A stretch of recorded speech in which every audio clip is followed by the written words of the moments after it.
The Russell household is consumed with wedding preparations after Gladys' proposal in the conclusion of the Gilded Age Season 3, Episode 3.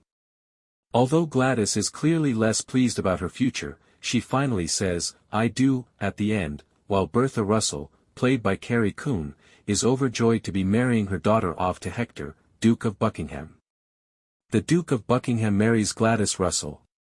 The plans of Bertha Russell are at last realized.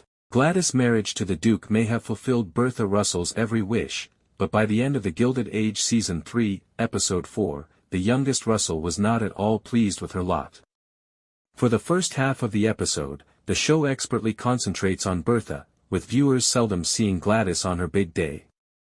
The decision to use Bertha and the staff's preparations to frame the day was a brilliant one since it gave viewers a clear understanding of Gladys' mental state and how alienated she felt during the entire process. However, Gladys did ultimately choose to wed Hector, Duke of Buckingham. Apart from Gladys' somewhat depressing thoughts about her own wedding, Bertha's wedding is obviously a success. George Russell leads his daughter down the aisle crying, making Gladys' wedding a depressing event for her. The Gilded Age switches to the married couple departing New York aboard a ship, where Gladys is under strain, just as it appears for a second that she won't say yes to give her new spouse her virginity. Apart from Gladys' somewhat depressing thoughts about her own wedding, Bertha's wedding is obviously a success. There is a lot of discussion about the event before and during it, and everyone who matters comes. Nevertheless, despite the presence of New York's elite, several attendees are aware that Bertha's actions could have repercussions. Jack Trotter gets rich after selling his clock.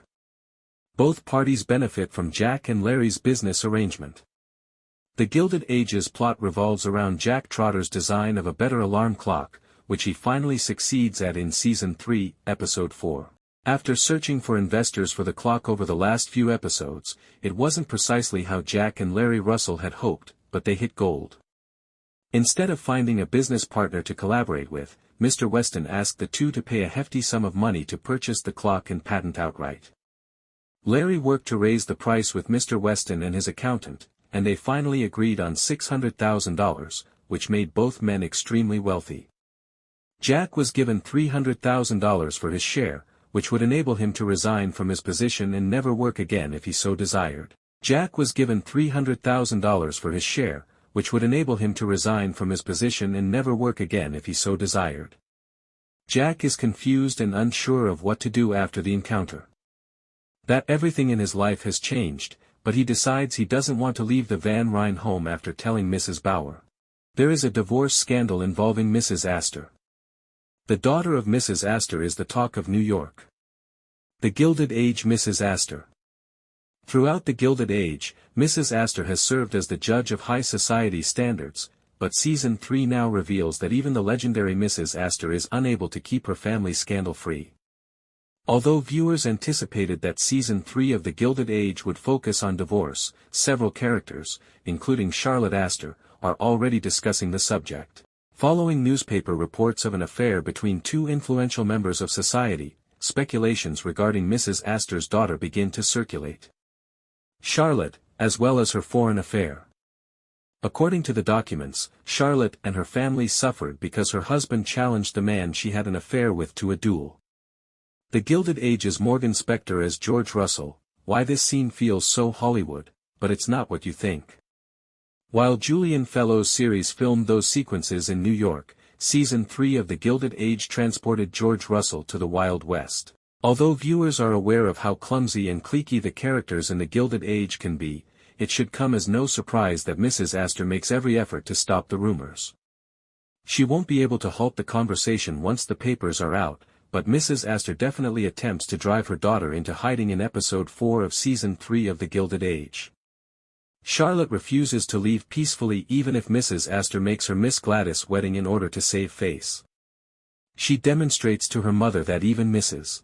Astor's influence is beginning to decline by pointing out the irony of making her stay married while her father is always seeing other women. Elizabeth Kirkland discriminates against Peggy Moore. Mrs. Kirkland makes no effort to conceal her prejudices. Peggy Scott's new love interest, Dr. William Kirkland, appeared to be a better fit for Miss Scott following her problematic relationship with her boss, T. Thomas Fortune, in Season 2 of The Gilded Age. There is no denying that William and Peggy get along well, yet but one important element prevents them from being happy: Elizabeth, his mother. When Peggy talks about her job, Elizabeth Kirkland attends and immediately expresses her disapproval of her line of work. Elizabeth Kirkland started generating problems for Peggy and her family as soon as she was introduced, and this lasted into episode 4 of Season 3 of The Gilded Age. While Dr. Kirkland appears to be a good man, his mother is a colorist who openly harbors prejudice against Peggy and her family, especially her father, Arthur Scott. An unexpected development has already surfaced regarding one of The Gilded Age Season 3's most exciting topics. When Elizabeth Kirkland hears Peggy discuss her employment, she immediately reveals that she does not agree with Peggy's line of work. As she did in the previous episode, she makes remarks about Peggy's father's history as a former